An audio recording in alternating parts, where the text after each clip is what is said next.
Sorry, TikTok, you can't hear our intro.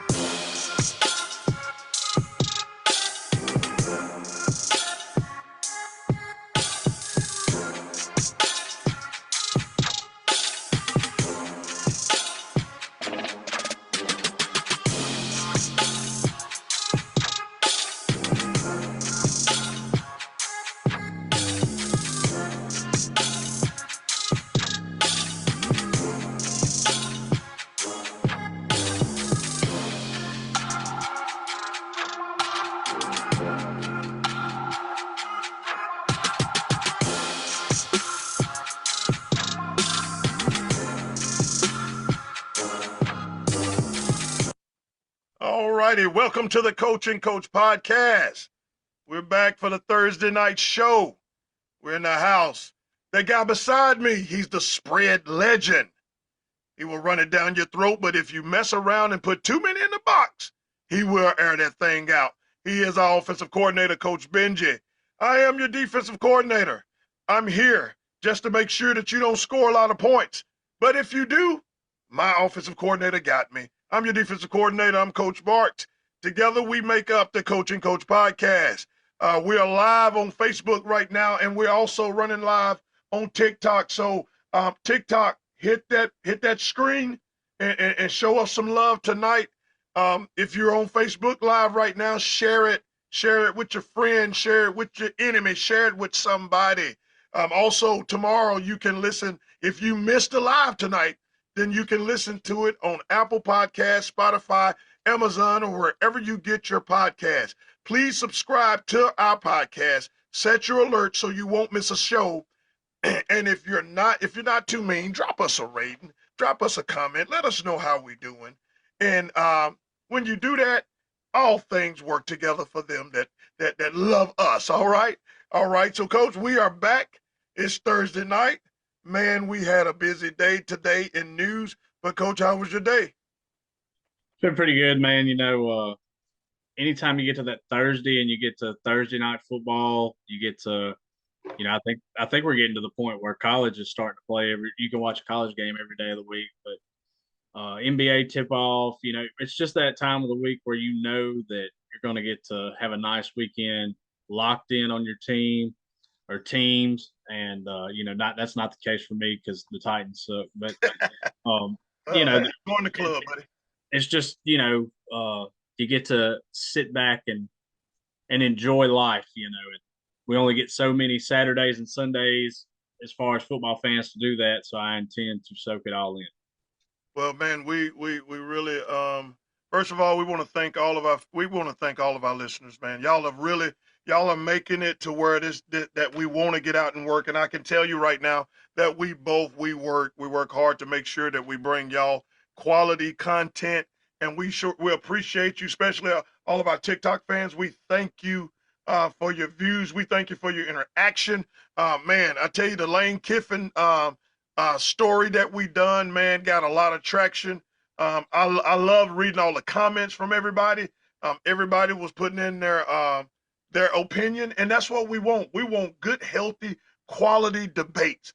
And I looked at a couple of things, and man, and it made me go back and look at some stuff. So we really do appreciate you guys making it possible. We thank you for allowing us to once again come into your house, come into your phone, come into wherever you listening to us at, whether it's on your phone, computer, or whatever. We truly, truly appreciate you, and we're just going to continue to grow. We're going to try to get better. And man, we appreciate everybody that has done what they done and how much you support the show. Coach, it's so cool that when I'm at a game, there were some kids at the top of the stands yesterday, and they say, "Coach, we watched the podcast." I said, "Yeah, but so we got to get some merch, man. We got to get some Coach and Coach podcast That'd merch." be nice. That'd be Yeah, really nice. we got to get something out there because man, the kids are on it now, man, and we want to be able to really give everybody an opportunity. But let me, Coach, go ahead and just kind of tell us. Did you have any soccer matches tonight? I didn't tonight. We played Monday and Tuesday night and had the rest of the week off. So We you got off easy. got off easy. I've been ready to go. Now I will say my parents have had some electrical trouble at their house, so I left work to go do more work. So But uh, coach, man, you I are the guy hadn't now. I hadn't You the had guy much now. downtime. My wife, she did a good job cooking tonight. I've had a full meal, and I've been sitting here ready to go, and but no soccer matches tonight. A little bit of everything else. Well, coach, you are the guy because you bailed me out when you had to help me get my mom's air conditioning unit going because man, I was gonna have to move. Me and my wife was gonna have to move in with y'all because I was not about to stay in that house and no air was working, man, and it was starting to look that way. It was starting to look bad, but man, because I called you, I was able to get that thing figured out, man. So hey, We can figure it uh, out. yeah, I'm gonna go ahead. I gotta send. I'm gonna send uh the governor. I'm gonna send him an invite because I do believe that our Zoom there is a slight delay on Facebook. So if I did send him that, then I think it would not be sufficient for him. So what I'm gonna do is I'm gonna send him the Zoom link, and hopefully when he's able to get on, we will know. So this thing ain't letting me, so I'm gonna have to put it over here. Just give me 1 second as we're trying to, and y'all bear with us, man. When I come straight from a junior high game, which we won again, another sweep for the Trojans, man. We was on it today, man. We were able to beat Hucker, the seventh grade to junior high and the eighth grade. So we had another sweep. So we doing all right. We're doing all right for ourselves. The youth is on the rise. And it's getting there. It's getting there. I'm gonna type Governor Breesy real quick and just kind of talk to him real quick, coach, as I get this typed because I typing and talking, I'm gonna mess up somewhere and it'll probably be in the talking part. Yeah, I seen where somebody asked about the Heidelberg game. That was a blowout that I didn't realize that that game was being played at 4 o'clock. I thought that that game had been. Well, I thought they had decided not to play. I think they're taking security measures by doing it in the daytime. I think that's their way of trying to make sure that Which they makes sense. keep it on the Um, safe side. Like I said, I don't want to. I hate that the kids are being punished for the decisions of ignorant people, but I'm glad that the school district still figured out a way to get the game because the kids shouldn't be punished.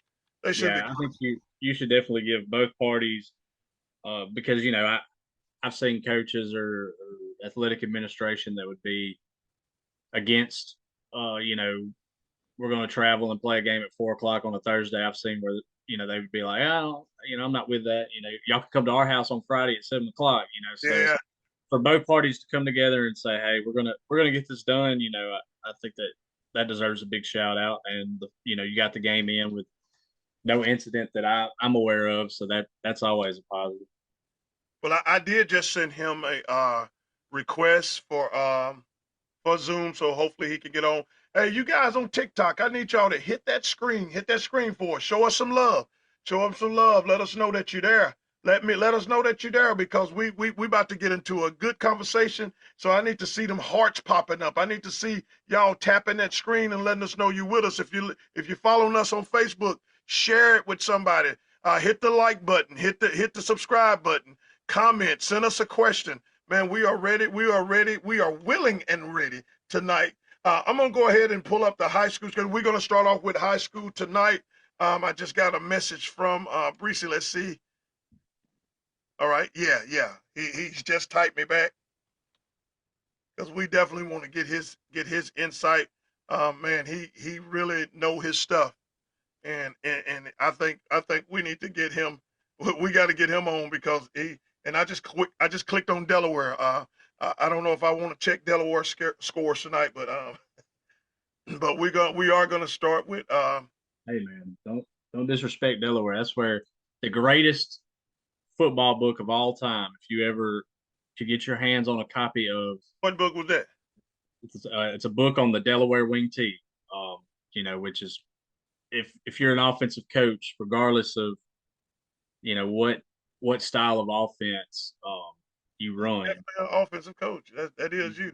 you want that read because it's everything from basic terminology to blocking schemes to numbering schemes. I mean, if you anything that pertains to the wing T, it's in there, and I used it to adapt it to we went from the gun, and we were more of a spread team, but we had a wing T principle to us, and it's a fantastic read, and it's a outdated book now. It's about $250 a copy, so Oh, for a brother. used copy. But coach, I'm gonna go over some the games that's in our area for tonight and tomorrow night. On tonight, so far, we got Tupelo Christian beating Thrasher 34-0 in the fourth quarter. They will be running clock very soon there. You got Boonville playing Alcorn Central. There is no score reported. But on tomorrow night, which is going to be a big night of football in this area, you got Hamilton 6-2 traveling to Baldwin 7-1. I do believe that game is a number one seed game. Yeah. You got Amory 3-5 traveling to 5-2 Corinth. You got 6-2 Hatley going to 3-5 Walnut. You got Shannon, who is 6-2, going to Itawamba AHS 5-2. You got New Hope 5-2 traveling to Pontotoc 4-3 Pontotoc. You got West Tallahatchie, who is 5-2, going to French Camp Academy. Now that game is well, not that game because West Tally is probably going to win that game easily. But that is a game that is a team, French Camp, that we are keeping an eye on because Calhoun City is going to have to play either French Camp or Coffeyville. And that's why we're paying attention to that one right there. You got 6-2 Ethel going to 5-2 Nanawaya. You got 5-3 Belmont traveling to 1-7 East Union. You got 6-1 Grenada going to 4-3 South Panola. You got 3-5 Smithville traveling to 7-1 Biggersville. You got Horn Lake 5-2 traveling to Tupelo, who is 7-1. You got number one West Point 7-0 traveling to Caledonia, who is 1-6. You got Coffeyville 1-6. Look like he is in the house. I just let him in. Let's see. He's gonna pop up here. And we like to welcome everybody to the show, the governor, Mr. High School Football himself. The governor is in the house. Unmute your sound, governor. Welcome to the show, man. He's still on mute. As he figured that out, we're just gonna continue to go through it when he get the mute off. You got number 3. You got 3-5 Strayhorn going to 6-2 Water Valley. You got 5-3 Aberdeen. All right, can you hear me now? Yeah. There you go. There you go. In the house. Let me hit that again. The governor is in the house. Well, my guy, let me pull up your picks right now because we got to talk about your picks that you put us on last week. We got to talk about it, brother. We got to talk about what you got going on your way, and let's talk about what you got. Let's see. Let me get up. But man, hey, I had to bring you on because there is nobody in this area that know high school football like you do. And I said, hey, we cheating the public if we don't bring somebody on here that really know this thing. So man, we want to get your but I do have one question for you because you left off a game and we're gonna make you talk about that game tonight. You didn't put he did talk about it today, Coach. He talked about it today. Yeah, he made a post about it. Yeah, he got on there. He wasn't leaving us in the dark. Hey, hold on a second. My phone, I barely can hear y'all. Hold on. He getting his sound together, but I'm gonna pull up his picks as he trying to find his pick. But also, man, want to wish you happy anniversary. Happy anniversary, my guy, man. Thank you. Your wife celebrate your anniversary, man. Hey, the Bible say when you find a wife, you find a good thing, man. So welcome to the good thing. Oh yeah, appreciate it. Oh yeah. So let's go over your picks tonight, man. Let's go over let's start with West. You got West Point over Caledonia, which is yeah. that's pretty much a given. Uh, I like where you put Cal City by 40 or more Easily. easily. They will be running clock. And I talked to Coach Denton this week, and he liked to stay optimistic. But my question to you guys tonight: is there anybody in the North stopping Cal City from getting No, the start? sir. No, sir. Not a, Yeah, go nobody in ahead. 1A North. I just don't see, the way the brackets are set up, they're gonna end up playing Biggersville Niggas at Biggersville for the North half. But I don't think that's gonna matter. It Nah, ain't. I listened to a radio broadcast of Biggersville and TCPS, and I could just tell by how it was going. I was like, I don't think there's anyone in the North. I think Calumet City is just going to roll right through it. So let me Ain't ask no. you guys, how would you handle this? Because I talked to Coach Jennings this week, and one of the things that puts him in a bad situation is not having the opportunity to play his starters a lot of minutes. And you gotta get that groove going. But when you're always up by 38 or 40 by halftime, how would you navigate that? Because you don't want to, the first round, he's probably not going to run in. It's either going to be Coffeyville or French Camp in that first round. He's not going to really run into a lot of resistance. So how would you guys navigate that, knowing that, or is it just, hey, other teams beware? I just Other think it teams is. you are. Yeah, that's my thing. Like, if you want to make sure that that happens, I mean, that's just what it is. I don't know. At some point, though, you don't want to risk injury or anything that could dampen the mood. But if your plans to play guys for for 4 quarters, then like the governor said, beware. Hey, BJack in the chat just said, barring injury, he said the 1A trophy is here.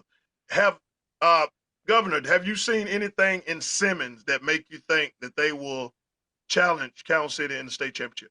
Sir, it ain't no team in 1A that's gonna challenge Count City. Them jokers They think. gonna they gonna beat all the North team by 40 points or better. In Bakersfield? I think so Biggersville too. too. I I agree promise with you. him. I promise I you. absolutely agree with And it's just it's set up perfect, man. And if Simmons can't do it,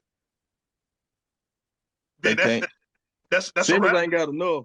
Simmons just ain't got enough to beat Count City. Okay, let me play devil's advocate right here. Now, one of I'm not gonna say this is their Achilles heel, but they do have trouble with the running game. Do anybody have a running game that can cause trouble? No.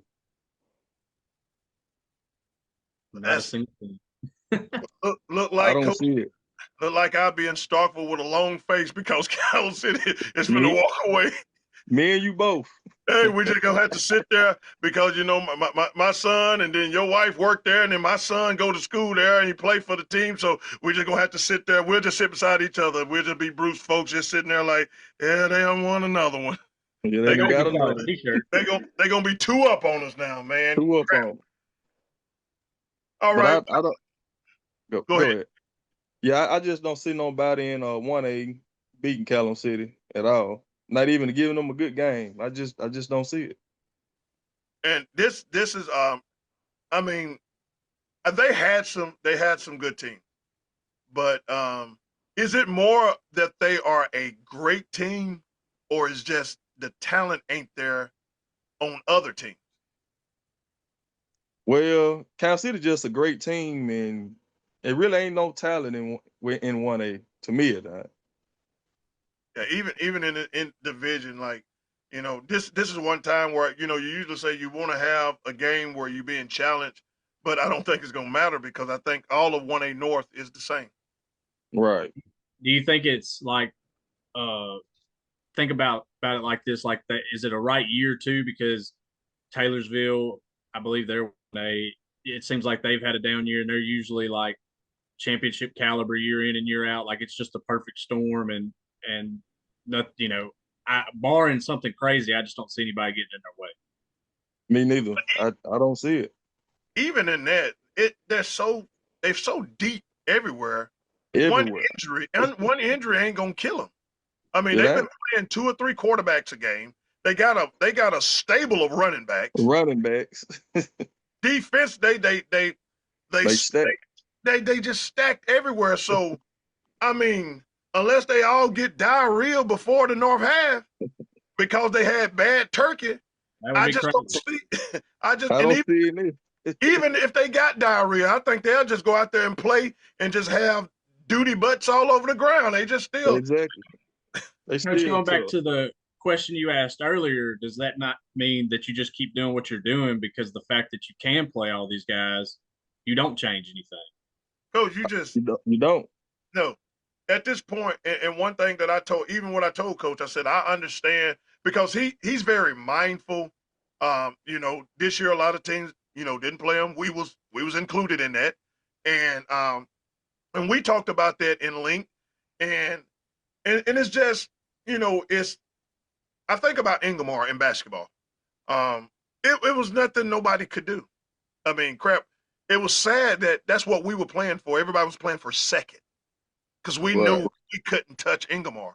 Like, and Cal City now reminds me of that Ingomar basketball team. Is that it's just basically a formality. They will be in the state championship game, and you're just playing for second. You're playing for runner up. East Union, even when we got into the playoffs, I looked at the bracket and I was like, man, there is a pathway. And you ought to, we was talking about it. Me and my assistant was talking about it. I said, man, we get to Jackson, woo, get that second place, get that runner-up trophy because you're not beating Ingomar. It was nothing. I don't care what motivation you had. I didn't care how many times you talked about stuff. You wasn't stopping Pfeiffer. You wasn't stopping a sister. You wasn't stopping none of them. And that's how when I look at Cal City, there's no stopping them. And I think, like I told him, you just got to play ball these last 3 games. If you up 50-0, man, you cannot scale your team back to try to make sure you're not hurting somebody's feelings. Right. Because you don't want to go into the playoffs stale. You don't want to go into the playoff. There might be some things, and they might. And I like the fact that, even in blowout situations, you can tell how focused a team is. How many little mistakes do they make, during the blowout? Because that's usually when players get sloppy. They get unfocused, and that's something he needs to see. Because if you put the second and third string in, they're gonna play hard because they don't get in. Let's see if them starters gonna stay focused when they're up by 40. Let's see if they're gonna hold their assignments when they're up by 40. Let's see if they're gonna do their responsibility when they're up by 40. So that's why I feel like he need to keep the starters in at least 2.5 to 3 quarters. Exactly. Cause they be out of there about the second quarter, just about every other game besides the Senatobia and Winona game. And it's like last week, Oklahoma. My wife called me and said its first quarter is 38-0. You're running the clock in the first First quarter. quarter. What can you do about that? Nothing you can So, do. Ain't nothing Technically, you do. do you just pull out your starters in the first quarter? Like, come on. I wouldn't.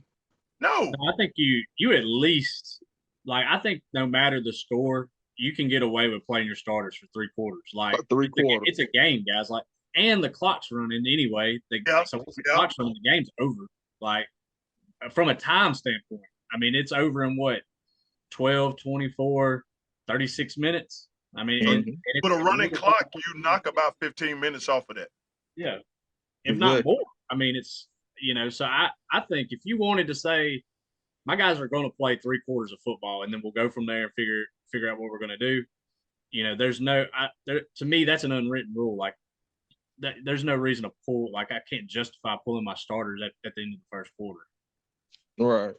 I wouldn't either. I'll at least let them play 3. Well, let me ask you this. Would you even go because they only got 2 games left. You got Vardaman tonight, you got West Lowndes. And you might as well put that first round of playoffs in the same category, because whether they play in Coffeyville or whether they play in French Camp, it's still gonna be 40. What Shannon be saying? First quarter, 40. 40. So do you go to the coach and say, Coach, I gotta play my starters, or do you just play ball? We'll just play ball.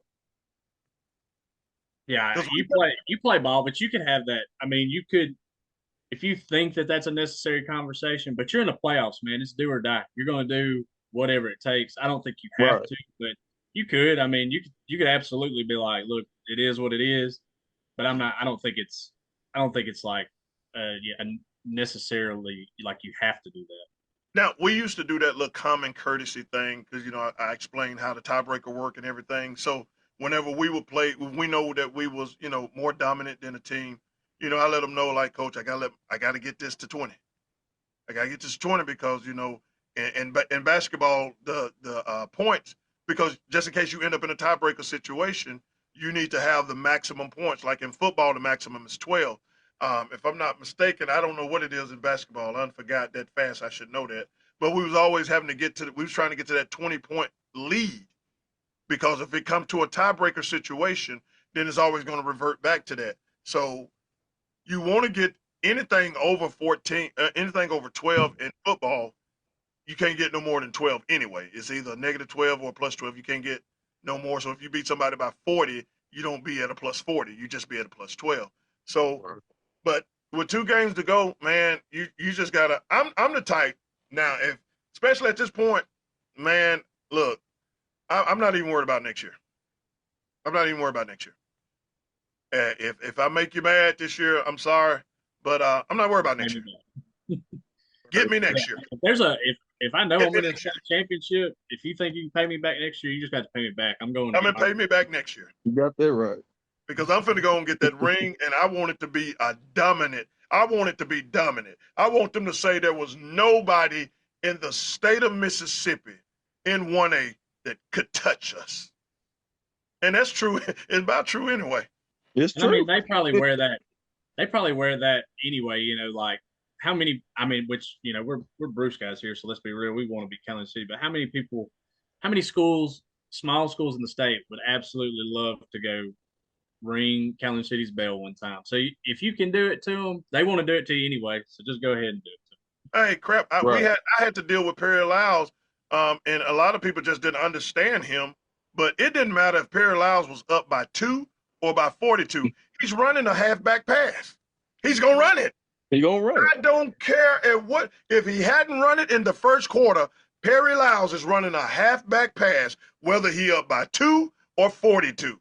And a lot of people looked at that as him trying to rub it in. But when you know it was coming. He's gonna run it. That was just in his MO. He's gonna run a halfback pass.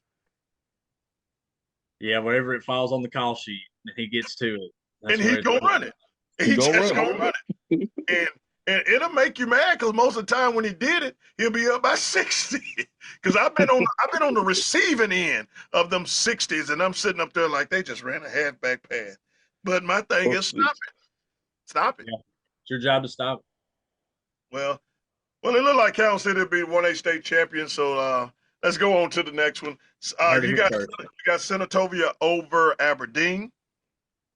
Now this is the one I want to talk about. You got 0-7 Philadelphia over UPOR. Talk to me. Philadelphia playing a lot of competition than what UPOR were playing. And I ain't gonna doubt you. You made me eat crow last week. You made me eat crow last week because I said ain't no way, and freaking Kemper dropped the But what happened with Heidelberg right now? How's that gonna shift the division? Talking about with Heidelberg? Yeah, is Heidelberg in a division? No. That was a non-division game. Oh, non-division. Okay. So you got Philadelphia over UPOR. Where's that game gonna be at? It's in Philadelphia, I think. Well, let me pull up Philadelphia's schedule. Let's look at it's at Philadelphia. and they're 0-7, and that's still ringing. And UPOR is yeah. Now I saw UPOR I saw them. Now I didn't go to the Water Valley game, but I heard some reports on it, and I saw them in the spring. Now looking at this schedule, you got Union beat uh, Philadelphia 38-6 the first week. Then you got Choctaw Central beat them 21-7. Bay Spring beat them 32-15. West Lauderdale beat them 35-6. Noxubee County beat them in overtime 38-20. East Webster beat them 29-6. And Velma Jackson beat them 8-6. And when you look at Upora's schedule, um, you got Upora beat Hamilton 36-20, French Camp 43-6, Ethel 44-14. So yeah, those three games ain't really asking for much. They beat Water Valley 52-28. They beat Noxapater 14-12. Lost to Velma Jackson 24-20. Beat JZ George 38-6, and Kemper County beat them like they stole something 70-44. So just looking at that region right now, and UPOR is kind of reminding me of another team right now, but we'll talk about them later on. But you got East Webster. So my thing is, when have East Webster played Kemper yet? Yes, they beat them. Beat them. They played them 20. I forgot the score, but they beat Kemper. Have they played Velma yet? No, they played. I don't think they. Yeah, they did. I think they have Velma. Yeah, I think so. I think they have. Let me pull it up real quick. If I ain't mistaken. They play Velma this week. This week, okay. They play Velma this week, so that's very. And Velma, their division loss came from Philadelphia. No, they beat Philadelphia. No, their division loss came to Kemper County. So there could be a traffic jam for the number 1 seed, because if Velma beat East Webster, that gives East Webster a loss. Velma have 1 loss. Kemper have 1 loss if they went out, and you got a traffic jam for first through third place, and now you got a tiebreaker situation going on. That ain't gonna happen. East Webster gonna run away with that division. That ain't gonna happen. You don't think Velma can pull it off? I got to yield to you because I'm just going off emotion. You going off of facts. No, I don't see them beating East Webster at all. East West probably beat them by 2 to 3 touchdowns, maybe even more. So basically, the Philadelphia UPOR game is the elimination game. Exactly. The loser of that game is out of the playoffs. Is out the playoffs, and I got Philly. Well, that brings us to another situation that we're about to run into. But let's look at the rest of your picks, and then we'll talk about that last one. You got Grenada over South Panola. I agree with that. Starkville over Murr. I agree with that. Oxford over Clinton. West Lowndes over Okolona. Here's my thing with Okolona. I think they looked at Cal City and said, we can't beat them. And they gave us the we can't beat them effort. Now, I think Okolona is a better team than a record show. What y'all think? I'm with you on that. So when you factor in, all right, West Lowndes, what have West Lowndes been dominant? I mean, I haven't really seen much on it besides what they did to Vardaman, but who ain't did that to Vardaman? So I ain't even really paying no attention to that. But let me see. I'm trying to pull up. All right, West Lowndes. I just want to pull up their games real quick. Because I watched West Lowndes little game against Bakersfield. That was early part of the season, and Bakersfield they rolled over them. Yeah, that was 34-8. They beat Lee County 34-24. They lost to Aberdeen 34-6, and lost to Hatley 20-16. They beat Mantachie 40-14, and they beat Vardaman 34-14. Okolona. Let's see, Okolona. They lost to Aberdeen 40-20, beat Faulkner 55-27, lost to Shannon 41-6. How they lost to South Pontotoc is beyond me. But turn around and beat Nettleton 27-6 and beat Hatley 33-28. So that's one of them teams that just make you want to rip your hat apart, because South Pontotoc, we thought that first game that, hey, but then South Pontotoc showed that they're not that good. They're not very good. And I bet they go back and look at that game now and be like, what the heck? What's going on, man? How did we let this happen? So that game right there is going to pretty much determine the second seed. Is that going to determine second seed in that division, which ain't going to matter anyway, but you get a home game. That game is important because you get that home game. You get that home game. You got North Pontotoc over South Pontotoc. That's obvious. And you got East Webster over Velma. I'm hoping Velma can do something to spice that whole thing up. You got Biggersville over Smithville. You got Lake Cormorant over South Tillow. You got Noxubee County over Nelton. You got Baldwin. Baldwin they just give them the division championship now. Baldwin. I see Baldwin in the North Half championship. I see Baldwin going to Jackson. What do y'all think? 2A? Yeah. No. Who's gonna beat them? East Webster. East Webster. If that game is not at East Webster, Baldwin get that game. Think so? I got to look at the brackets and see where it falls at. But if East Webster has to go to Baldwin, I think Baldwin get that game. We can't leave out Charleston either, but Charleston been playing. They've been playing all right, but they not as good as they were last year. So I think Charleston the number one seed is important in theirs because they're gonna need those two games at home. They're gonna need those. They got what 7-0 Northside this week, which will be a good game. They're gonna play them tough. And if they don't beat Northside, then Charleston will end up on the road in round 2, and I think that'll be a problem for them. I think it will too. So now Northside, I remember Northside from last year, because they had the fastest running back I ever saw in my life. But that Juke, he gone, right? Yeah, he gone. Talking about good. number 1. Yeah, good. Yeah, he gone. Coach Benji was the fastest guy I ever saw in my life. I swear. I never seen a kid that fast.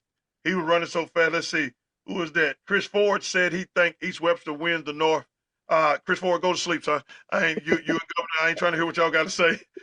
Ford said, let's see, Coach B. Jack. Let's see what he said.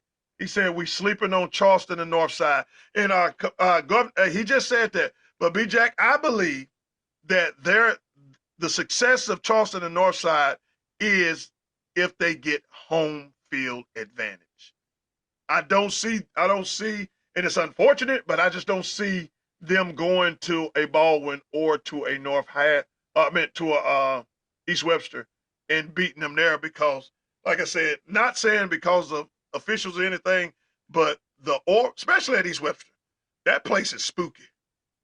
They play. I don't know if because where their locker room is located, but that place is spooky, man. And they play different there. You guys have a vibe to it, yeah. Oh man, that place spooky, man. I've never been there when I was a coach. I'd never been there where it was like not about 38 and pouring down rain. It seems like when you get in that late, always cold and rainy. Cold and rainy there, man. East Webster is the new Seattle. So you don't want to go there. You do not want to go there for a North Half game or because it's going to be cold and rainy. But I watched Baldwin and play Water Valley, and I watched them play Biggersville too, and they didn't look too good. To me, they did.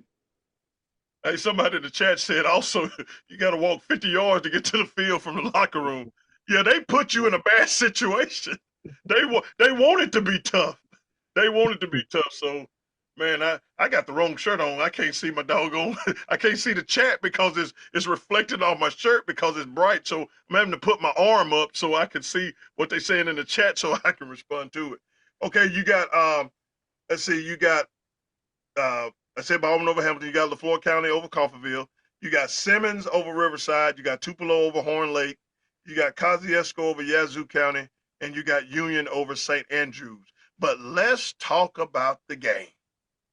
The game that's going to decide, man, when I say it's so much that's on stake Friday night, if we win, we're in the driver's seat to the second seed. If we lose, there's a possibility that we're not in the playoffs. Tell me, guys, what y'all think about tomorrow night. Just got to go out and play ball. Need a big game from the defense. And one thing that I've seen on defense, we have not been tackling very well. We're getting in the backfield. It just they get there. They get there and can't make the tackle. And if the tackling is cleaned up this week, because Coach, you got some insight on Myrtle. Kind of shoot us some of that what you saw this week. I mean, I agree with what y'all are saying. You got to play defense because I think that when you look at them offensively, I don't know if they're going to run right by us. I think we've got plenty of speed, but I do think they're a physical group. And I just go back and look at the East Union game where East Union kind of leaned on us, and they never just hit huge explosive plays, but they would get in second and 5 and then or third and 1 and convert and just put a long drive together, just running it right at you. I think Myrtle's capable of that. That back, he's a big guy. I think it'd be important to get him on the ground. That's just kind of what I saw from their offense. I wasn't blown away by any speed or anything. They're capable, but I think if you can match their physicality, you got a great shot. Governor, one of the things that I saw, I think after the Water Valley loss, it took, because you could see it emotionally, it took a lot out of the team. And like I told Coach Benji last week, when you're not accustomed to this era that you're in, the winner, because like I said, unfortunately, and you saw practices for the last 8-9 years. You be out there, you watch the practices, you seen how it's been over the years. And to be in a situation like they were in and to have it, slip from your fingers, and you can almost feel that it was reverting back. I think last week we came out very flat. I think we came out very flat. I don't think we had the energy because I even text Coach Benji. I was like, well, I told him after the game, I said, man, it was one play where MS Palmer had 13 on the field, and then the next play they had 12. And I said it was crazy that and we just came out flat. Do you think because of the loss to Water Valley and the loss to you, it took a lot out on the team? And not only that, but now it's almost like, oh man, we can't get home field now. Do you think that demeanor clicked in to where they played to where they thought they was at the time? I agree to that. And I think it's a long season too, and there's always peaks and valleys. And I do, I talked to one of the players, might have been last Sunday or this past Sunday or Monday, and I do think they realized that things are still on the table for them. So maybe you're heading out of that valley, you can get back up. And I think that this is a matchup. There's, if you can scheme things right, there's things that Bruce is capable of. I just think that there's speed there that you could get. There's a speed advantage that if you do it right, you can get back off the mat and have a chance this week. I think we're going to see us get out of that valley, get back climbing in the right direction. Yeah, we got a chance. Well, Jake Logan said it's Bruce 35, Myrtle 28. I don't think Coach Rob Allen liked them 28 points, but but we'll take that win. But I do feel like that because we was riding on. When I say this team have went through every football emotion that you could possibly go through in a season, because just a few weeks ago we were talking about an undefeated season. Just a few weeks ago we was talking about a number 1 seed, and then all of a sudden after 2 games we was talking about crap. Now we finna hit the road or not make the playoffs at all. to now to be rolled back around to saying, okay, now we got a chance to host a playoff game again. Yep. Like to go through all of that, man, it's crazy just thinking about it. But I think now that once again that they know that there's because this group because of their youth, they know they play better when there's something to play for. I think they got to have something to play for. And now that they know they playing for something, and me, I want to be at home that first playoff game. I want to be Me at home. too. Now, I would if I got to go somewhere, as long as we win the playoff, I'm good. But I would much rather be at home for that first playoff game. It would be an I would too. accomplishment that this group of seniors could hold and say that this hasn't been done in a long time. I mean that within itself should be motivation. 2014 Yeah. was the last home playoff game against Jay-Z George. That was 11 years ago. And we beat them like 38-6, And, first round, something like that. and it was 38 degrees. Yeah, it was I'll cold. never forget that night because you know me, I'm a creature of habit.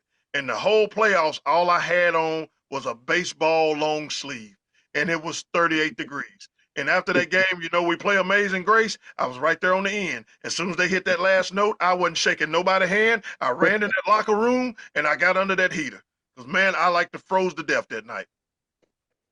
So they got a golden opportunity to do something that has not been done in 11 years. And me, I know you guys are too. We're tired of being, and I'm in a different situation than you guys.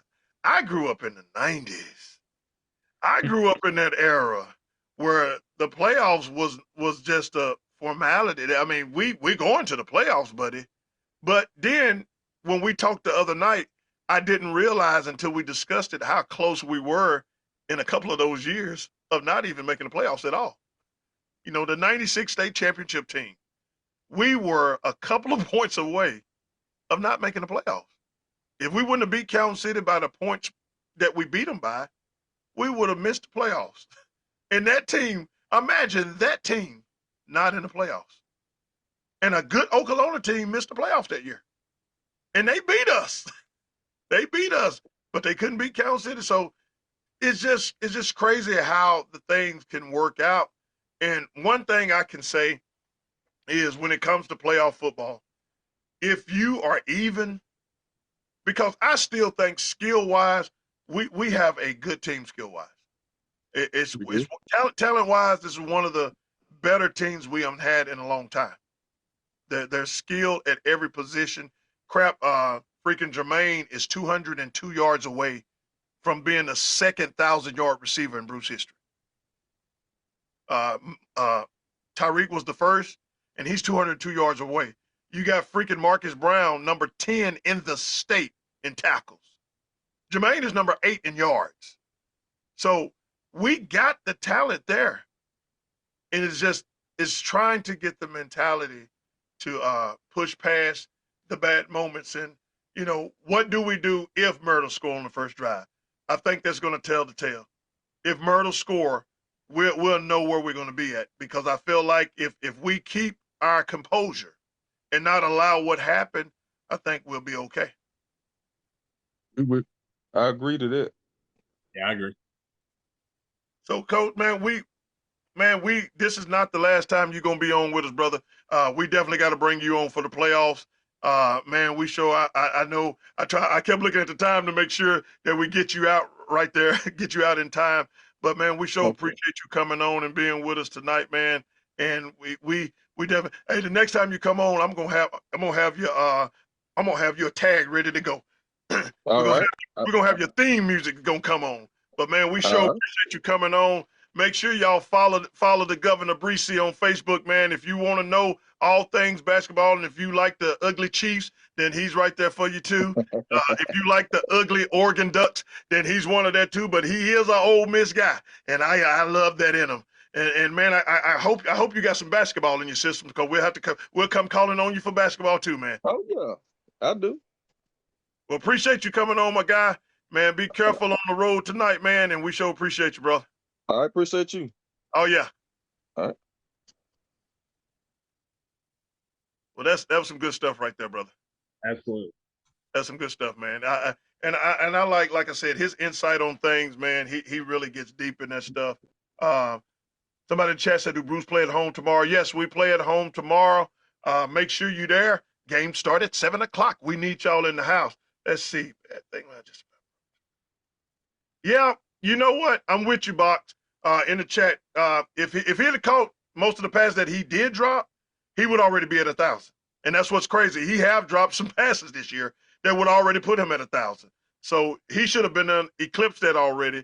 But to go to like I said, Tyreek was the first 1,000-yard receiver, and to have that about to happen again is pretty amazing. So, Coach, now it is time to talk about some SEC football, my guy. I'm going to throw it to you, Jermaine, and I'm going to be I'm going to be Joshua Long. I'm throwing you the SEC. Take it away, my guy. Yeah, so big weekend. We'll go over the games and we'll stop and talk about them as we go. But I'm gonna go ahead and go big from the start. My SEC, like if I had a lock of the week, we got Arkansas hosting the Auburn Tigers, 11:45 SEC Network. Arkansas is a 3.5-point favorite, and I believe Arkansas ends the Hugh Freeze era. So is this so we're calling it right now?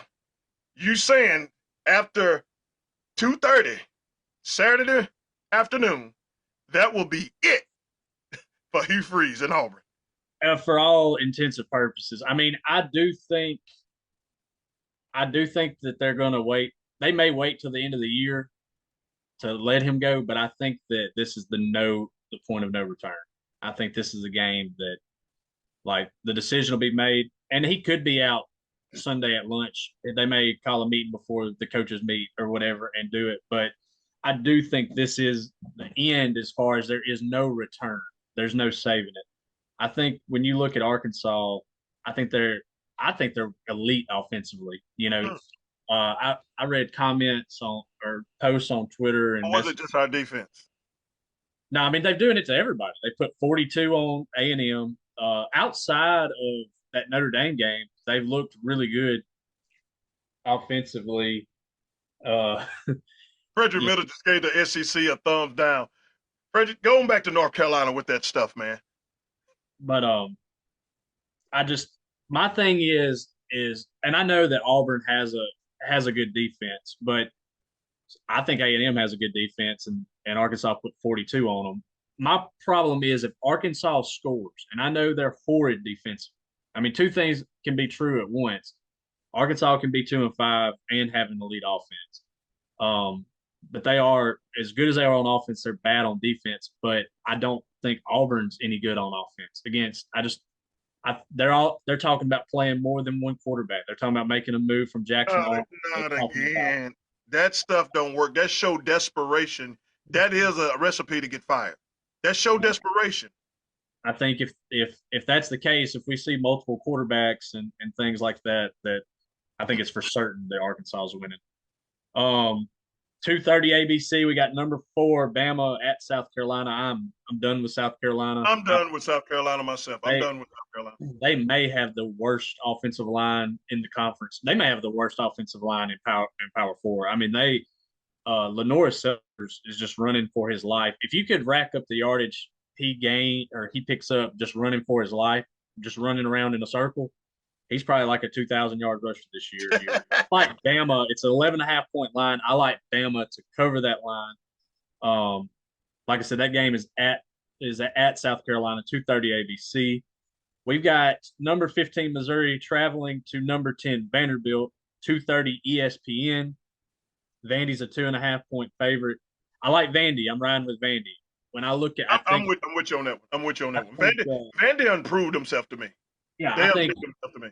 They have. They absolutely have. I look at Vandy as I just think Diego Pavia is the ultimate gamer. I think you're going to get his best shot every time he comes out. I like, if there's some all-22 film I could get my hands on at the end of the year, I'd like to look at Vandy's run offense, the way they can scheme you up. I like Missouri too. Don't get me wrong. I think they're a really good team, but I would take Diego Pavia over over just about. There's not just from a gamer standpoint that I don't know if there's a better quarterback in the league from just being a gamer. There might be more talented quarterbacks, but he leaves it all on the field. They're solid enough defensively. I like Vandy. Coach, you like Missouri a heck of a lot more than I like. I'm not really sold on Missouri. You like Missouri a little bit better than I do. I like them. I'm not sold on Missouri. And you know, they're young too. Like Missouri's young at receiver. I think they have some really nice pieces that, you know, if they stay there, I think they'll be really and Drinkwitz stays there. I think they've got a bright future ahead. Number 22, Texas travels to Mississippi State. I think this is your lock of the week. 315. My what of the week? Mississippi State. Y'all hear me out now. Mississippi State ends the arch for hot. Well, it been ended, but Mississippi State upsets Texas on Saturday.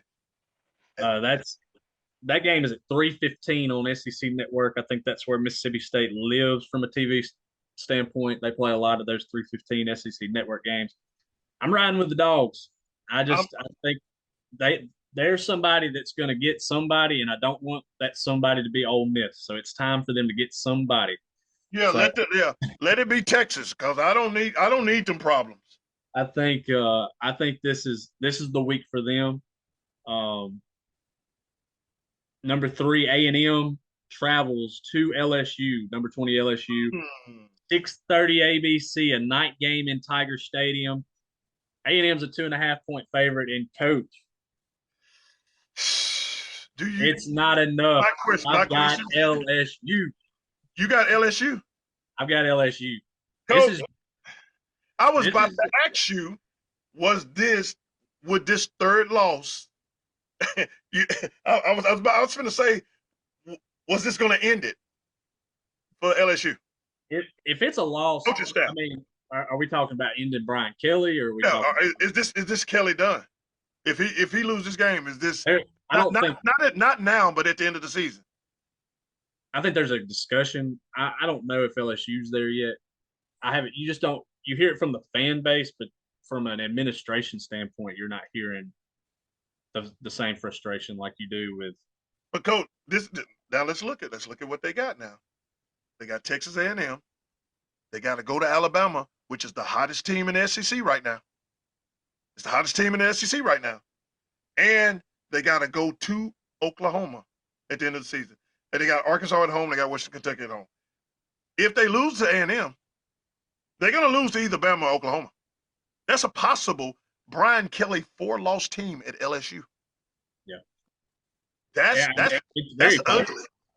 And I think that this is the hardest game of the week that I've had just looking at. And the reason why I end up with LSU is this is kind of, to me, this is your last stand. If you have any hopes of salvaging a season, getting back on track, you have the perfect opportunity with a night game in Tiger Stadium at home. I like A&M's defense a lot, but I think it's just different playing on the road in the SEC with a line that close. I think home teams in the SEC are 18-10 against the spread. Hey, somebody just said in the chat, night games in Tiger Stadium. It's just a different atmosphere there. It's hard to pick against a home, especially with that type of home field environment. Yeah. I struggle picking A&M.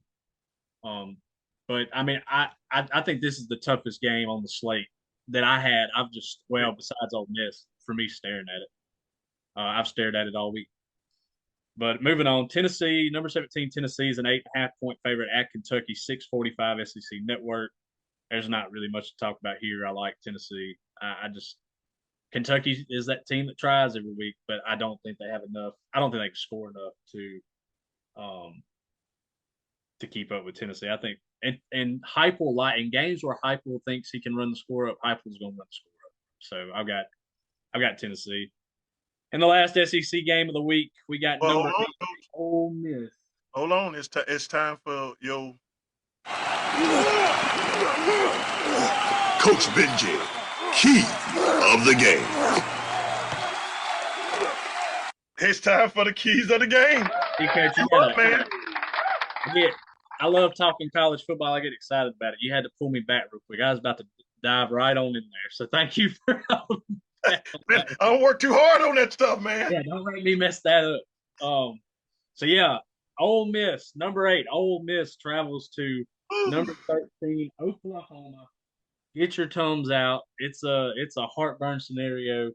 This is, I think, I've said a lot that 10-2 SEC teams should get in the playoffs. They should. I think we're going to have I think this is a season though where there's so many of them. Your resume is going to count. They're going to have to look deep into your resume. I think if you're Ole Miss, this is one you've got to get if you want to keep your chances alive. I don't think 10-2 with losses at Georgia, Oklahoma, that puts your best win being a potential 8-4 LSU team. I think this is one you got to get.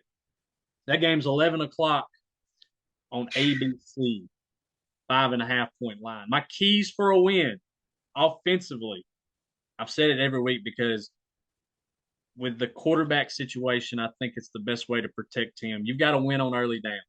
You've got to win on those downs where you can run those RPOs. You don't get in situations where it's one or the other. You can have access throws tagged to a run. You're not in long distance situations where you have to force the ball downfield, because I know you said something in my live the other night, Coach, where you think he is a good downfield passer, and I think he's a good downfield passer, but he's not elite. We saw I think the first pass he really took down the field against Georgia was to Daquan Wright, who I think if it's completed, it's probably a 70-yard gain when you tack on the run, and he spiked it at his feet.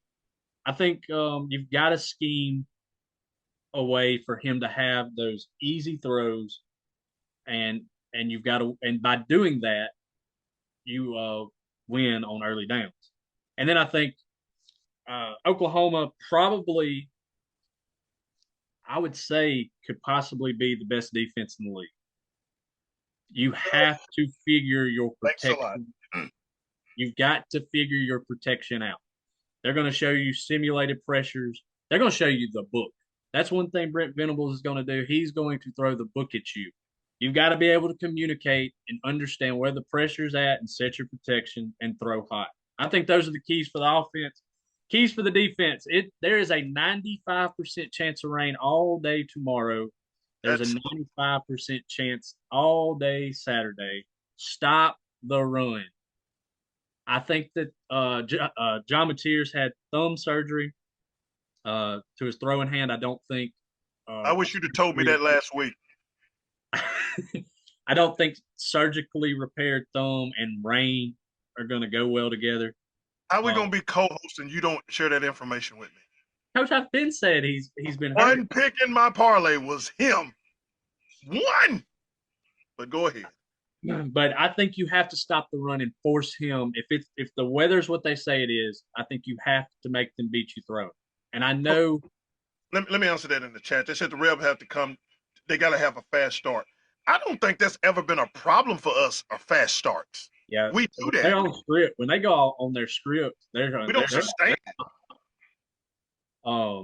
But I think you've got to stop the run. I would like to see us make John Mateer beat us throwing it down the field, because he is a lot healthier. If you go back and look at him against Texas, him pushing the ball downfield was a struggle. I mean, he was missing guys 5 yards inside, 5 yards outside. It wasn't close. It was better last week, but I don't think it's there. I think he's going to, you can't blow coverages. You got to play good coverage. But if you play good coverages, I hate face, but we back to face guard, Coach.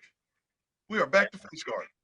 You gotta hope that through this week something got figured out. Some come to Jesus happened. I know, but I think that's your best bet. I think if you get in a situation where they just run it constantly, and I don't think Oklahoma has an above that. I think they're average on the offensive line, but I don't want to see them just run the ball 5 yards a carry like Georgia did. Because if you can run the ball 5 yards a carry, I mean, that's your recipe, especially in a game like this where rain is going to be such a factor. But I think we can't we can't rush Keywan Lacy 12 times. That was his carries last week. Yeah, I mean, And you talk about helping Chambliss out. You know, rushing the ball 12 times is not helping Chambliss out. but a And lot of even that, coach, a lot of that though, there's a run tag to it. They just played a lot of. I mean, they played what we saw several. I mean, the long touchdown to Dejon Strublin, they played off. They played simulated pressure, played off man coverage, and you either but hand that even, off or you throw the but hit. even in that, They coach, throw it a lot off the arc. They take throw the that. if you see that, take the RPO off and just run the football so you can get where you're trying to get to. Well, I mean, I'm certain there's certain times, especially in short yardage, like 3rd and 2, 2nd and short. That's I would if you made me guess, I would say 9 of Lacey's 12 carries were in very short yardage. And I don't know why on the early downs it's not just a straight run. They're going to have something tagged to it. That's just what they do. And I mean, it's worked for them. They scored outside of the last 2 drives of the Georgia game. They scored 5 touchdowns. 5 touchdowns on 7 drives. That should win you ball games. Yeah. My last key for the defense is you have to find number 5 on 3rd down and make sure you don't let him get open. He is their most That's Isaiah Satania. He is their most targeted receiver on 3rd down. They love to do different things with him, whether it's motion, whether they stack the receiver and they'll kind of clear out with the guy in front, and then he runs. It could be some sort of option route where if it's man, he keeps moving, or he may sit it down in coverage. They like finding him. I think he's their best guy in the receiving corps. Find him, make sure you cover him because he's a big time play. He's a big play guy for them. Well, Coach, I hope you sent this to Lane, and I hope you sent this to Charlie Weiss Jr. And I hope you sent it to everybody that's on the staff because I feel like if Ole Miss lose this game, I don't think 10-2 is going to get us in.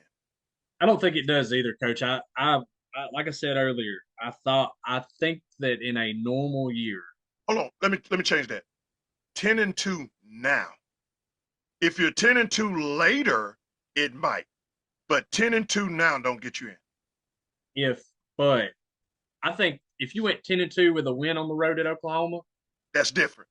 And a loss at State, that may be different. I think if whoa. Why you say State? That's the only game. No, Coach, God dog, man, you could say anybody else. South Carolina. It's not happening, Coach. They're not losing to South Carolina. They're not losing to Florida. The Citadel or something, man. Don't say State. There's a team outside of Oklahoma that gets them. It's State. I think if you rank their remaining opponents by toughness, it's Oklahoma, State, Florida, South Carolina, Citadel.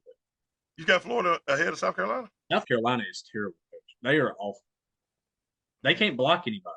Like I watched and they're okay defensively. And Sellers may have a game where he gets somebody, and it may be you.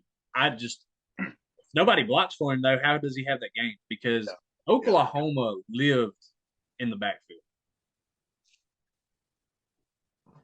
I think that this is a must-win game for your resume. If you're going to go 10-2, this is a game you got to have for your resume.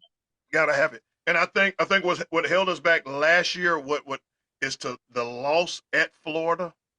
I think we could have got by with the loss at LSU. You lost at home to Kentucky, Coach. But you know what? But I think it was so early that they kind of forgave us. No, certainly. If you go beat Florida, you were in the playoffs. Yeah, you're in the playoffs. Because I think it's different this year. Yeah, the Kentucky loss was so early that it gave voters time to let them take a deep breath. And then, the game that we lost at LSU, wasn't that it was in overtime? Wasn't it? Or did it get overtime? It was in overtime. So you get grace for that. But losing to Florida, that was the problem. And if you can beat Oklahoma at Oklahoma, I think that you still got one more loss that you're still in. But if you lose, I'm telling you, Coach, if they beat Oklahoma Saturday, I think they're 11-1 before they're 10-2. Okay. But I do. But I will say this: if we lose to Oklahoma, then we're gonna drop from 8 to, I see the voters putting us, I want to say 20. I They're was, I gonna was put gonna us. say 18, probably 18 They're to gonna 20. put us far enough because we're not Notre Dame. We don't get the Notre Dame treatment. They're gonna put us far enough unless some stuff start happening in that top 10 where people start losing. I can see them put. And the reason why I say that, like, if we lose this game and everything go according to what you just said, then that means you got a Missouri that just lost, and you will have Texas out of the top 25. You got LSU upsetting A&M, so A&M is not going to move that far. A&M losing that game would drop them to 3 to 10, maybe. Yeah, I think they'd stay in the top 10. That's a And I tough place to play. and I think just because of that, that's going to bump Ole Miss down to 2021, and then we're not getting out. I don't care if we run off 4 games unless something go crazy at the top. I don't see us climbing back to that 12 spot. Your problem is that the Big 12 is not beating up on each other like you thought they were. There's some teams that's standing out that's going to get to. There's going to be multiple 10-2 or 11-1 Big 12 teams. The Big 10, the top of the Big 10 is not losing games. They're not having that fall off week. The SEC is beating up on each other. I think. That's every, Um, and going to 9 games is not going to fix the situation. I think it fixes the situation from the fact that you're just not going to have so many 10 and 10 2. and 2 teams. It's an extra game that somebody's going to lose. Well, Coach, man, you just broke that down for us, and now we on the clock. Now we waiting. But since we in the college era right now, since we in college, let's make sure that none of the NBA players are listening to this podcast. It's time for. Yeah, what can I do for you, Rod? You just tell me what can I do for you. Show me the money. Coach, it's time for you to show the people the money. It's time for the top 25.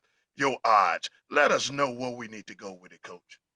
Yeah, so I'm gonna give you some locks here. I'm not gonna pick every top 25 game because I'll get absolutely, if my record ain't good, people let me know about it. But I'll give you some locks. But we'll talk about them all. 11 a.m. on Fox, Indiana, UCLA.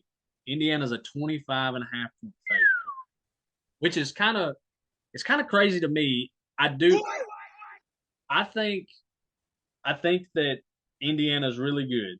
I think they're a legitimate playoff run, not just make the playoffs. They're a playoff run team. They can go deep in it. UCLA's figured some things out, especially offensively. They score points. They've got a quarterback that played in the college football playoff last year.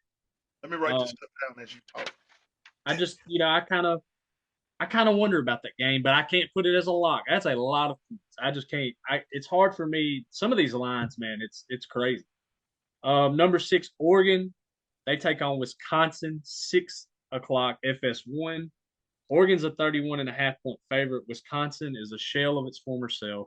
I think even though Luke Fickell got the vote of confidence, I don't know. I got it's not my lock, but I like Oregon in that one. Georgia Tech versus Syracuse, 11 a.m. ESPN, 16.5. Is that a lot of points for a Georgia Tech team, or do you think it's a lot of points? Maybe my mind is still stuck on the wing T Georgia Tech, and that might be my problem right now. And I just this new Georgia Tech team is. They did Duke pretty dirty, and Duke's not a bottom of the ACC school, and they did them pretty dirty. And they are at home. They're at home. They're at home. That's 16.5, though, is just too much for me to touch it. That's a lot of points. But I like Georgia Tech. I think that they're legitimate. I think they control their own destiny to potentially be a top 4 and get a bye in the playoffs. Miami versus Stanford, 6 o'clock ESPN. Miami's coming in at number 9. They're a 30.5 point favorite. I almost say lay them. I know I say I hate a lot of points, and I'm not touching this game either. But I'm gonna say lay them after what happened to them last week. I think they're going to come back, and they're a solid football team. I think Louisville's a solid football team. Syracuse, I know what. Stanford, I know what they did last week. They're not doing it 2 weeks in a row. So, I almost say lay 'em. I think Miami handles that. My first lock of the week, though, for the Big 12, number 11 BYU on the road, 2.5 point dog to Iowa State, Wow. 230 spots. Mm. You look at BYU, and they're not blowing folks out. They're winning games, and they don't make a ton of mistakes. They just do what they do to win. I think that trend continues. I don't think this is a team that beats them. So you And take BYU outright. I take BYU outright. They win the game. 2.5 points ain't enough for me to say cover. They might as well go ahead and go outright. Let's get them outright. I think BYU is undefeated after going into Sunday. Wow. That's my Big 12 lock. Texas Tech is a 37.5 point favorite versus Oklahoma State. Oklahoma State. 3:00 ESPNU. Oklahoma State's terrible. That probably could have been my lock of the week, but that's a lot of points. Texas Tech still, I know they lost to Arizona State. They're a solid team. I think as bad as Oklahoma State is, if y'all are crazy enough to touch that game, y'all go right ahead. I'm not. Number 16, Virginia at North Carolina, 11 a.m. ACC Network. Virginia's a 10.5 point favorite. Almost got shocked by the Washington State Cougars last week. They survived. North Carolina's not good. Who knows where their coach is going to, or who's going to be their coach next year? Because I don't think it's going to be Bill Belichick. Virginia covers. I think Virginia covers that line. Easily. What could have been? I think the line is too low. Think so? I think that line is too low. Yeah. Which I don't know. North Carolina has played better as of late, but so maybe that's why the line's kind of leaning this way. But I'm with you. I can see Virginia winning by 13-14, and that covers the line. Yeah. What could have been the game of the year for Memphis at their house is, and they still got a shot, but you got to win this one, and you got to have some luck. Number 18, South Florida is a 6.5 point favorite at the Memphis Tigers. That's an 11 a.m. kickoff, ESPN2. I kind of like South Florida's coach. I think he's going to have him a big job next year. I'm with you on that one. I got South Florida there. My ACC lock.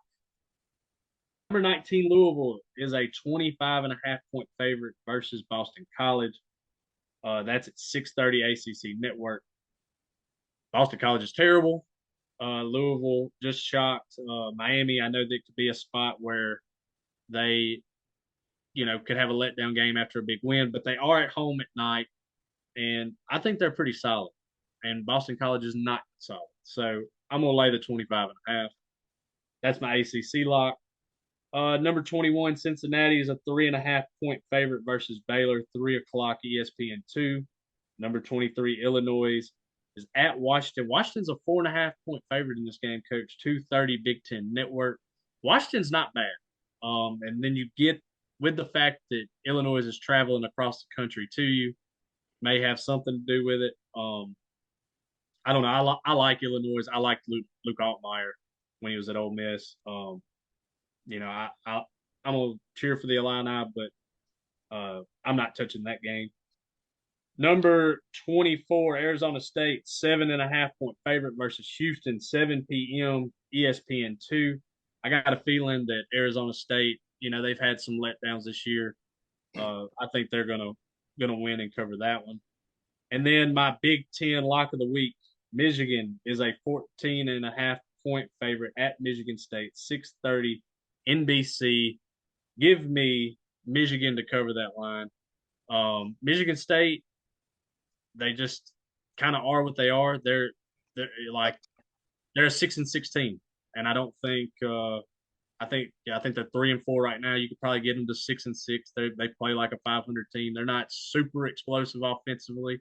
They kind of remind you of that typical Big Ten team that's kind of physical, but I think Michigan is taking some steps in the right direction with their young quarterback. I like them in that game. That's my Big Ten lock of the week. Coach, man, you laid that out for us, man. We laid it If out for I'm us. wrong, just let it go. We won't even talk about it. Yes, on y'all. Hey, you laid it out for us to play it out. Well, Coach, before we get out of here, man, we do have one more segment, man, that we do want to talk about, and it's story time. It is story time. Love a good story time. Story time.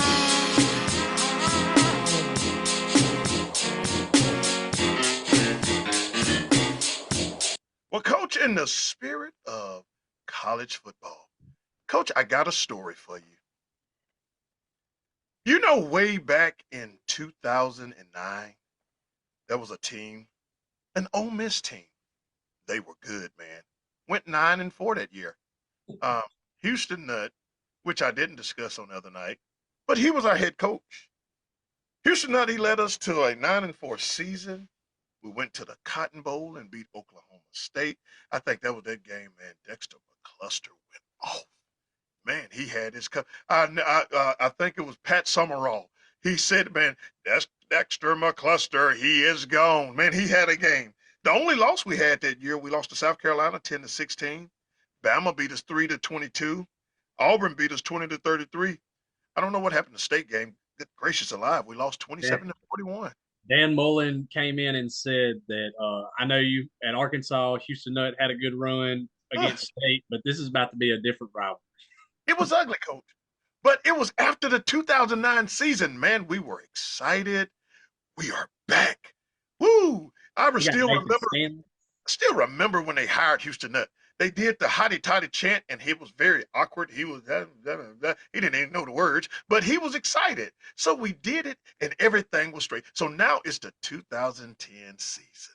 Oh, Coach, we there, man. I'm so excited. It's 2010. It's time to get fired up. Man, the family, we unpulled the grills out. We got the tents popping. Oh, man, we sitting with family members of the players. My nephew, Justin Shaw, even came to the game. Man, we're throwing football with the kids, and the kids are running. Little Trail is running over there, and little Rashad is running over there. Coach, it's just a great time. It's the Ole Miss Rebels. And we're back, man. And we got Jacksonville State. But, man, it's a whole bunch of Bruce people here for some reason. Where they come from? Oh, my goodness. A Bruce Trojan is playing for Jacksonville State. It's Richard Freeland. So we there, all of the Bruce folks are there. We're excited for Richard. Man, it's good to see you playing college football, but you're not going to get tonight because today is our day. So we are so excited. Ole Miss just signed a defensive end. I think his last name was Dorsey. They just got him from the coast, and man, everybody was talking about how good he was. My nephew was sitting in the stands. I played him when I was at Northwest. He ain't nothing to block. I said, nephew, shut up. You just jealous. Coach, I told him he was jealous. I said, he said, Unc, ain't nothing to him. I handled him when I was at Northwest. I said, boy, sit down. You won't eat after the game. So when the game started, Coach, do you remember the quarterback? You remember Nathan Stanley? Nathan Stanley was the quarterback. Man, he threw a 41-yard touchdown pass to Melvin Harris. Man, we up 7-0. Man, the cannons is popping. Hotty toddy is going all over the stadium. Everybody, I'm sitting there. I ain't even worried about the game. It's Jacksonville State. Anybody worried about no Jacksonville State? And then we come back. Nathan Stanley again threw a touchdown to Jesse Grandy. Ole Miss is up 14-0. Oh, you cannot fall. You are a non-conference team. You cannot fall to Ole Miss at home like that. It's the first game of the season. We just came off a Cotton Bowl win. No, you in trouble, Jacksonville State. But Jacksonville State, they got themselves together. After we kicked the field goal, we had a fumble return. You know, we didn't do good. They recovered the fumble, took it back. So we're only up 14-7. And then we kicked Bryson Rose was our kicker then. He kicked the field goal, we up 17-7. And then they kicked the field goal, we up 17-10. But then Nathan Stanley is trying to make his bid for the Heisman. He threw a pass to Marquise Summer. Do you remember that name, Marquise Summer, Coach? I remember that name. Man, these names are taking me back to the good old days. I hadn't heard of I hadn't heard of Melvin Harris in a long time. He was a Or big dude. or maybe not the good old days, but we'll see in a minute. Old Nathan Stanley threw that touchdown to Marcus Summers, and we was up 24-10. Then Enrique Davis. Do you remember big Enrique Davis, the biggest running back that Ole Miss had ever had? He would run over people and knock people off their block. He scored on a 1-yard touchdown, and at halftime, Ole Miss is up 31-10. Man, coach, it's a part. What they used to play? It's a party. It's a party. Man, we are partying at Ole Miss. We beating Jacksonville State 31-10. I'm finna go tell Richard, man, I'm so glad you playing college ball, but you finna lose this one right here because Ole Miss is up 31-10. There's no way we gonna lose this game. Second half come. Then Jacksonville State, they kicked a 44-yard field goal. Ole Miss is up 31-13. We good. Then they get the ball back and they scored on a 2-yard run. It's okay. We're still good. It's 31-20. We're okay. Then they scored again. And now it's 31-26 in the fourth quarter. Now, I don't like the way this game is going right now, but we're okay. We just played sloppy this first game. We got to get this stuff together, man. We ain't going to always be like this. Get this stuff together. We good to go. Bryson Rose kicked another field goal. We up 34-26. So, we good. It's we're up by 8 points. We're good. Then this Alan Bunner kid scores on a pass, and then they get the 2-point conversion, coach. Coach, it's 34-34. I'm getting scared now. I'm getting nervous. Like, wait a minute, what's going on? So then Alan Bunner scored again. Coach, it's 34-41 because the game went into overtime. They scored first. They're up 41-34. Okay, that's fine. We're good. We're good. We gave the ball to Brandon Bolden. You remember Brandon Bolden played with the New England Patriots. Oh, Brandon Bolden got the ball, took it into the end zone. We scored. We got the kick. It's 41-41. Now we get the ball first. Give the ball to big Enrique Davis. Enrique Davis took it from the 2-yard line, punched it in. We kicked the field goal. It's 48-40. It's 48-41. It's over with now. It's over with now, coach. This game is over with. We finna win. They done messed up now. It's an ugly game, but we finna win. But then Kevin Cooper scored, and they scored, and it's 47-48. But wait, they're not sending out the kicker, coach. They going back out there to run a 2-point conversion. So as I look at the sideline, and I look at Houston Nutt, and I'm sweating. And I'm sweating, and my nephew looking all upside of my head. He's looking at me like this. And I was like, nephew, don't look at me like that. It's okay. It's okay. It's a bad first game. I remember that year we beat Memphis 3-0. It wasn't pretty, but we beat them, okay? It's fine. We good. We good. But they ran it. And Calvin Middleton scored the 2-point conversion. And Jacksonville State beat Ole Miss 49-48. But, coach, this is where the story got interesting. I got so mad, I stormed out of Vaught Hemingway Stadium. I was so upset. My brother-in-law say, you ain't gonna stop and eat at the tent? I don't like food no more. I'm gonna eat somewhere else. I'm so mad, coach. I walked to my truck. I'm mad. Then a little kid ran to me. Hey, can I have your autograph? I was like, oh man, they must have saw my YouTube videos. I've been lifting in, coach. I've been powerlifting now. This is 2009. I'm in the peak of my powerlifting season. I said, sure, little buddy, I sign your autograph. Then another kid come. Can I have your autograph? I said, man, coach, man, I am rolling, man. I know we just lost this game, but these kids know who Big Beachmark is. I said, let me sign it. And then the third kid got there. They said, man, can you sign my football? And I said, wait a minute. Coach, I looked around, and I looked where my truck was, and I said, wait a minute. This is where the players park at. These kids think I'm a player, and they're going to go home and say, Dad, who is Yarnell Marks? We got beat so bad, coach. It was such a bad upset that even the parents didn't even realize that I didn't play, and they let their kids run to me and get their autograph. It was a long day. It was a bad day, and we lost the game, and the kids were delirious, and they thought I was a player and thought they was getting an autograph from a good player. Oh, man. What a time to be alive, coach. It was one of the worst moments of my life. I was so I'd have embarrassed been, when I got home, man. I'd have been out there signing them away, man. Yeah, after the third one, I said that's it. So once I realized that was it, I went on, got up in my little truck. I got my little self together because I was embarrassed, and I said, "Yeah, it's been a long day, but we lost the game." But coach, man, hey, good show tonight, man. Appreciate you, Breesy, for coming on with us.